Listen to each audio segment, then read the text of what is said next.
Olá pessoal, tudo bem? Nós vamos para algumas questões sobre quinhentismo, tá? A primeira dessas questões, ela é seção Enem, lá de 2013, da primeira aplicação, e ela diz assim: texto 1, logo, a gente imagina que é uma comparação entre dois textos, tá? Andaram na praia quando saímos 8 ou 10 deles, e daí a pouco começaram a vir mais, e parece-me que viriam este dia à praia, 400 ou 450. Alguns deles traziam arcos e flechas que todos trocaram por carapuças ou por qualquer outra coisa que lhes davam. Andavam todos tão bem dispostos, tão bem feitos e galantes, com suas tinturas, que muito agradavam. Se você for observar, tá? Lá na referência do texto nós temos a Carta de Pero Vaz de Caminha. Essa carta é também conhecida como Carta do Achamento do Brasil ou Carta do Descobrimento do Brasil. Ela marca a chegada dos portugueses ao Brasil em 1500, tá? O que é interessante que a gente observe. Vamos lá. Eu disse inicialmente para você que você percebesse que a gente tem texto 1. Então, se a gente tem texto 1, naturalmente existirá um texto 2. Esse texto 2 é essa tela de Cândido Portinari, um importante pintor modernista brasileiro. Para quem não lembra do modernismo, é aquele movimento que se inicia lá em 1922, tá bom? Peraí, professora, então eu tenho um texto do século XVI e eu tenho uma tela, ou seja, um texto não verbal do século XX, exatamente. Eu vou comparar dois textos de períodos diferentes, tá?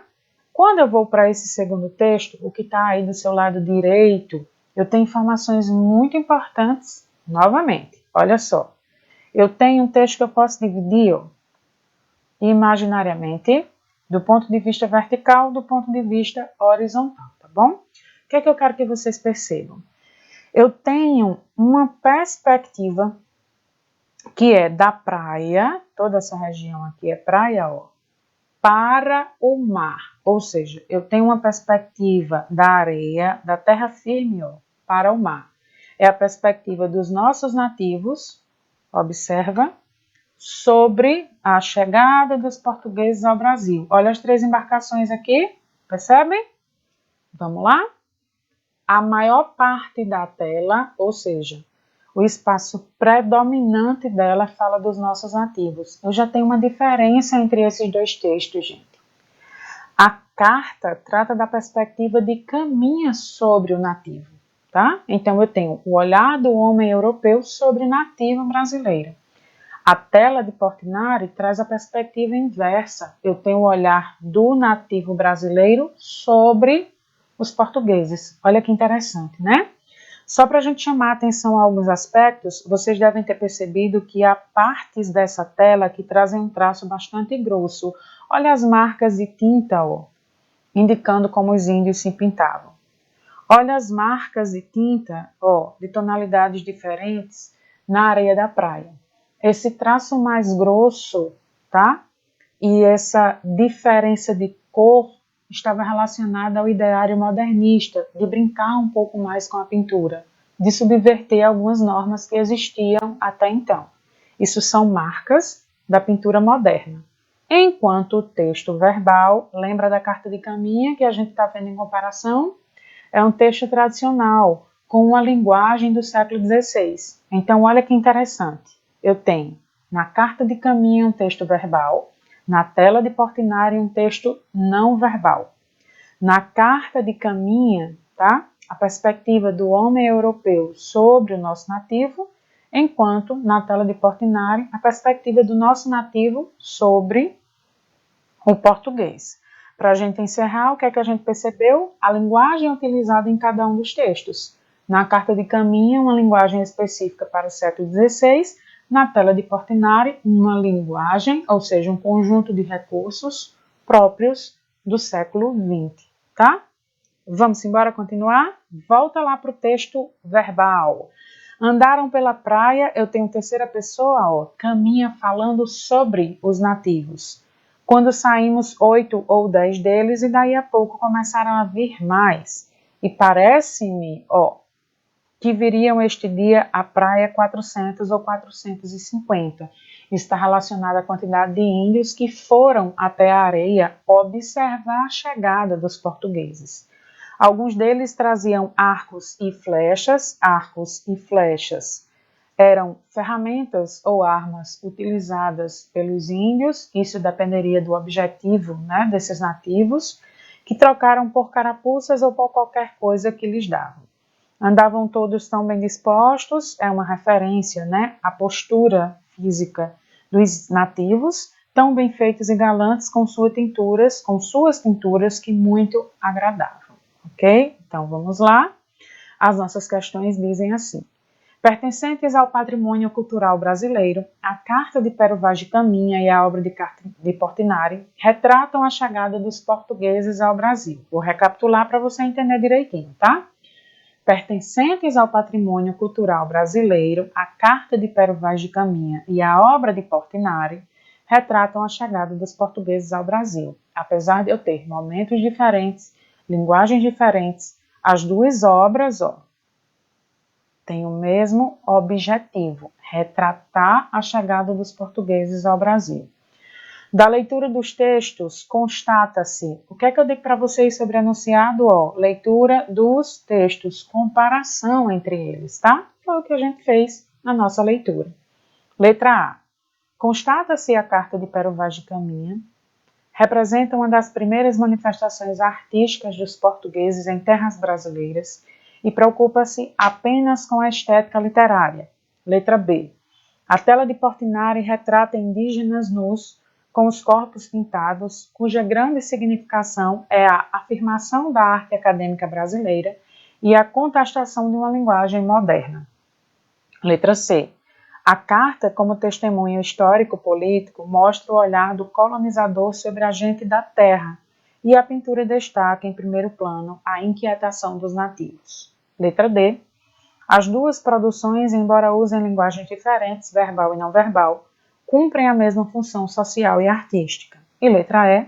A pintura e a Carta de Caminha são manifestações de grupos étnicos diferentes, produzidas em um mesmo momento histórico, retratando a colonização. Então, vamos lá, gente, observar o que essas assertivas nos falam. Elas dizem assim, na letra A, tá? A Carta de Pero Vaz de Caminha representa uma das primeiras manifestações artísticas. Olha como a gente inicia a assertiva com informação correta. Mas olha o que se diz depois. Manifestações artísticas dos portugueses em terras brasileiras e preocupa-se apenas com a estética literária. Vamos lá? Primeiro ponto, né? Representa uma das primeiras manifestações, né, aqui no Brasil, mas essa não é uma representação artística. Lembra, a Carta de Caminha, ela tem caráter documental, tá? Então, eu não enxergo a Carta de Caminha, não posso observá-la apenas como arte. Ela tem uma responsabilidade muito maior, ela é um documento sobre a chegada dos portugueses ao Brasil. E aí eu tenho uma segunda informação, né, que também confirma essa letra A como errada, tá bom? Ela diz que preocupa-se apenas com a estética literária. A preocupação de Caminha não é com a estética literária.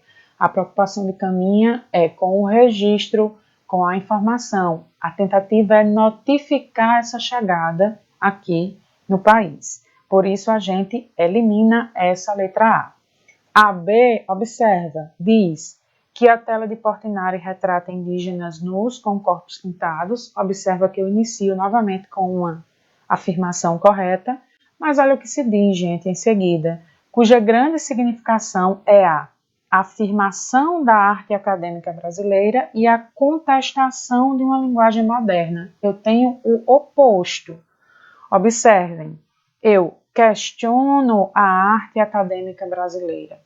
A arte modernista, ela não confirma o academicismo, ela não confirma as normas, as regras na pintura. Ela subverte as regras e normas da pintura, tá? Por isso não há uma contestação da linguagem moderna, há uma afirmação da linguagem moderna. Confirma-se, tá? Os preceitos do modernismo. Por isso nós eliminamos também a letra B.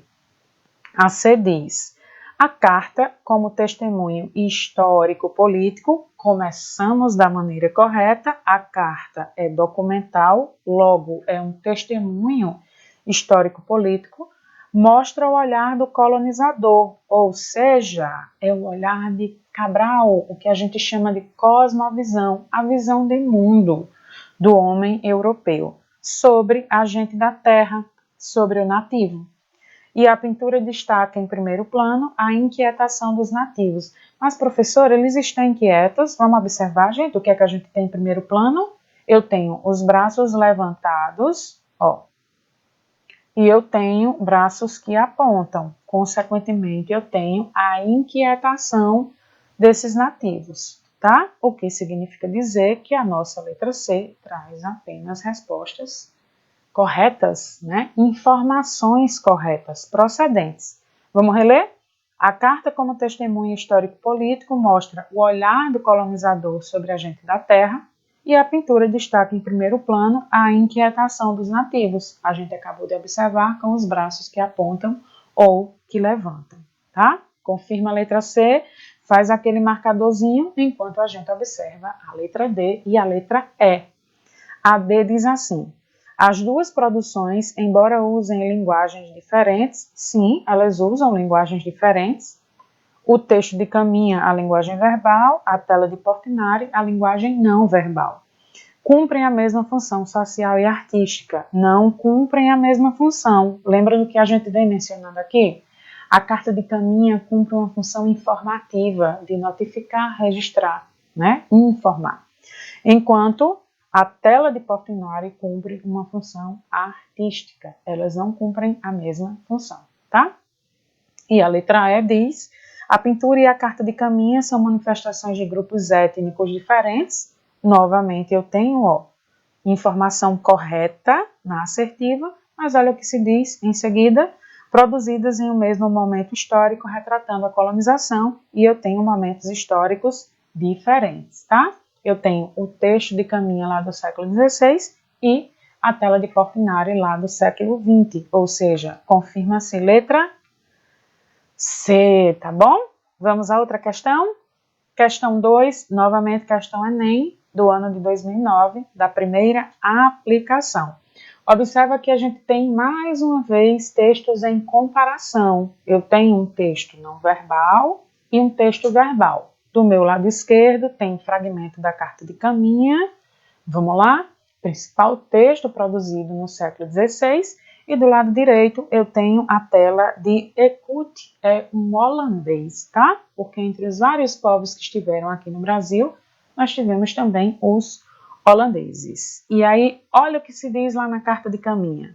A feição deles é serem pardos, maneira de avermelhados, de bons rostos e bons narizes. Bem feitos, andam nus, sem nenhuma cobertura, nem estimam nenhuma coisa cobrir, nem mostrar suas vergonhas.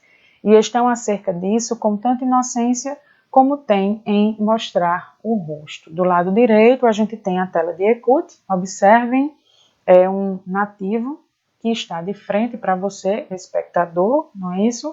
Despido, com algumas ferramentas, né? Alguns instrumentos de caça. Vamos dar uma olhadinha mais atenta nesses textos? Gente, vou começar pela carta de Caminha, tá? A feição deles é serem pardos, numa referência à etnia, né, a característica étnica desses nativos. Maneira de avermelhados, é muito comum que se diga que o índio tem pele vermelha pelo tom, pela tez, tá, da sua pele.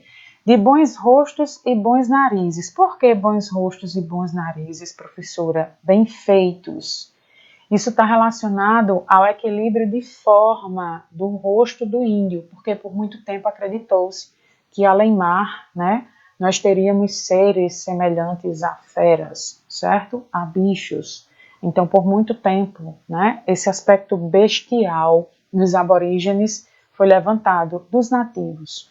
Por isso, destacar no texto, né, como a carta de achamento do Brasil, nesse registro da chegada dos portugueses ao Brasil, essa harmonia, né, na feição dos nativos, tá? Andam nus, sem nenhuma cobertura, nem estimam nenhuma coisa cobrir. Olha a presença do português arcaico, marca lá do século XVI, nem mostrar suas vergonhas. As vergonhas são genitálias, ok? Professora, por que não havia, né, pudor em mostrar a genitália? Porque a noção de pecado, gente, ela é uma noção cristã, então ela é trazida ao nosso país junto com os portugueses e, consequentemente, com o processo de conversão dos nossos nativos, tá?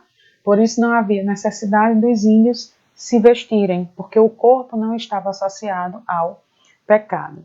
E estão acerca disso, em mostrar o corpo, com tanta inocência como tem em mostrar o rosto. Olha, sob outra perspectiva, o que é que a gente observa?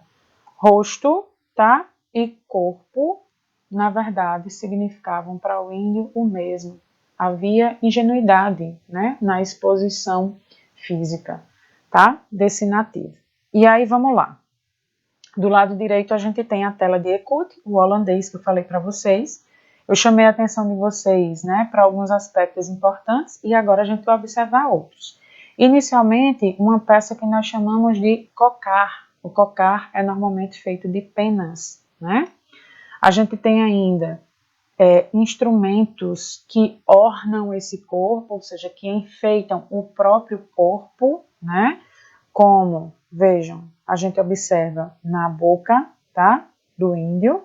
Eu tenho ainda os instrumentos utilizados para caça, pesca, tá? Utilizados, ó, aqui na mão direita do nosso nativo, na mão esquerda eu tenho um outro instrumento, tá? Eu não sei se vocês percebem, gente, mas eu tenho aqui, ó, um fiozinho que amarra a cintura desse índio. Olha o laço aqui. É uma espécie de mochila, tá? Essa vegetação que está aqui atrás, ó, ela está sendo sustentada por esse fio que está na cintura do índio. Observem a nudez desse índio e o fato de ele estar despido representa algo muito importante para a história do nativo brasileiro. Isso quer dizer que ele ainda não havia sido catequizado pelos jesuítas. Ele ainda não havia sofrido o processo de conversão, tá? À fé cristã. Os pés descalços, mas também, se vocês observarem, com algumas amarras. Então eu tenho um índio, né? Um nativo, melhor dizendo, que ainda não tinha vivido, né, todo o processo que se vive posteriormente. Ao se estabelecer uma relação entre a obra de Ecoute e o trecho do texto de Caminha, conclui-se que, vamos lá? Letra A. Ambos se identificam pelas características estéticas marcantes, como tristeza e melancolia do movimento romântico das artes plásticas. Letra B. O artista na pintura foi fiel ao seu objeto, representando-o de maneira realista, ao passo que o texto é apenas fantasioso. Letra C. A pintura e o texto têm uma característica em comum, que é representar o habitante das terras que sofreriam o processo colonizador. Letra D. O texto e a pintura são baseados no contraste entre a cultura europeia e a cultura indígena. Ou ainda, há um forte direcionamento religioso no texto e na pintura, uma vez que o índio retratado é objeto da catequização jesuítica. Vamos lá, gente? A nossa letra A diz: ambos se identificam pelas características estéticas marcantes, e aí, ó, como tristeza e melancolia do movimento romântico das artes plásticas. Vamos lá? Tristeza e melancolia até são marcas do movimento romântico, mas não são características dos textos que nós observamos, tá? Para responder a questão dos nossos textos em análise. Então, por favor, eliminem a letra A das nossas possibilidades, tá? A letra B diz assim: o artista na pintura foi fiel ao seu objeto. Na pintura, lembrem-se, é Ecoute, né? Representando de maneira realista, ao passo que o texto, o de Caminha, é apenas fantasioso. O texto de Caminha não é uma ficção, gente, tá? O texto de Caminha tem, inclusive, caráter documental, lembra? Então, a gente tem um texto que busca relatar o que realmente é observado. Ele não é fantasioso, tá bom? Na letra C, A pintura e o texto têm uma característica em comum, que é representar o habitante das terras que sofreria um processo colonizador. O uso dessa forma verbal é essencial para a gente considerar essa letra C uma resposta correta. Mas, Ana, por quê? Observa. Se o índio está despido, como nós destacamos em nossa leitura, isso quer dizer que ele ainda não havia sofrido o processo colonizador. Isso quer dizer que ele sofreria o processo colonizador, tá? Então, nós temos na letra C informações procedentes. A pintura e o texto têm uma característica em comum, eles representam o habitante das terras que ainda iriam sofrer esse processo de colonização. Faz um marcador para a gente observar letra D e letra E. A D diz: o texto e a pintura são baseados no contraste entre a cultura europeia e a cultura indígena. Esse contraste não existe, tá? Na verdade, os dois textos representam a cosmovisão do homem europeu, ok? E na letra E, há forte direcionamento religioso no texto e na pintura, uma vez que o índio representado é objeto da catequização jesuítica. Eu não tenho um direcionamento religioso no texto verbal que nós lemos, ok? E esse índio ainda não era objeto da catequização jesuítica. Se ele está despido, ele ainda seria fruto do processo de conversão.